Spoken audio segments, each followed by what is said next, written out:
Belakangan nama Iklima Kim disorot oleh publik. Terlebih baru-baru ini, Iklima Kim memecar Rasman Arif menjadi pengacaranya. Dalam tayangan YouTube Cumi-Cumi, Iklima Kim membeberkan alasan dirinya memecat Rasman Arif menjadi pengacaranya. Ia mengatakan sudah lakukan konsultasi kepada teman-temannya sebelum memecar Rasman Arif sebagai pengacara. Sudah saya pikirkan, karena aku nggak bisa sembarangan, dan aku konsultasi kepada ahlinya, jelasnya.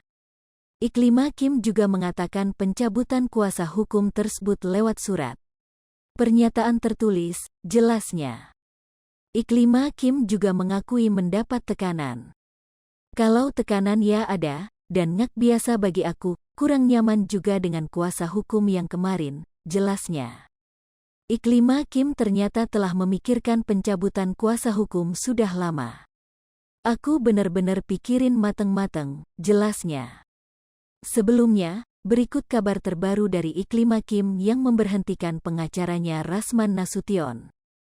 Iklima Kim adalah mantan asisten pribadi, ASPRI, Hotman Paris yang pernah menggandeng Rasman Nasution.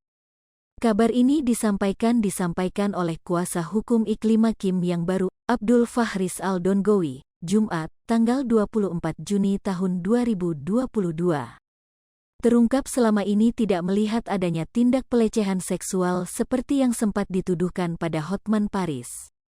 Iklima Kim tidak melanjutkan persoalan ini ke jalur hukum. Iklima Kim memberhentikan kuasa Rasman Arif Nasution sebagai kuasa hukumnya sejak tanggal 16 Juni tahun 2022. Alasannya adalah Rasman Nasution berstatus sebagai terlapor atas kasus pencemaran nama baik oleh Hotman Paris. Iklima beralasan dengan mempertimbangkan masalah kenyamanan. Rasman Nasution sempat melayangkan 2 somasi terhadap Iklima Kim. Menurut Rasman, Iklima melakukan pencabutan kuasa secara sepihak.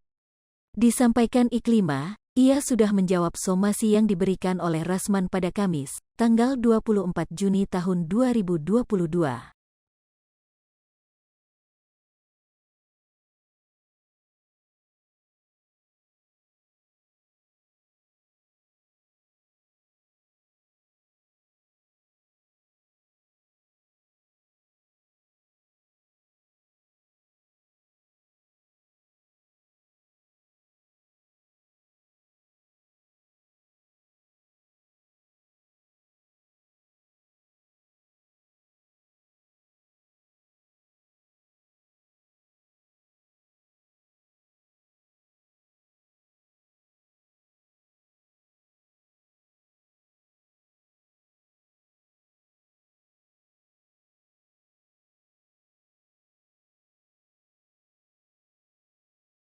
Hai pemirsa Sri Popo TV, jangan lupa komen, like, dan subscribe, serta tonton terus berita-berita terupdate lainnya ya.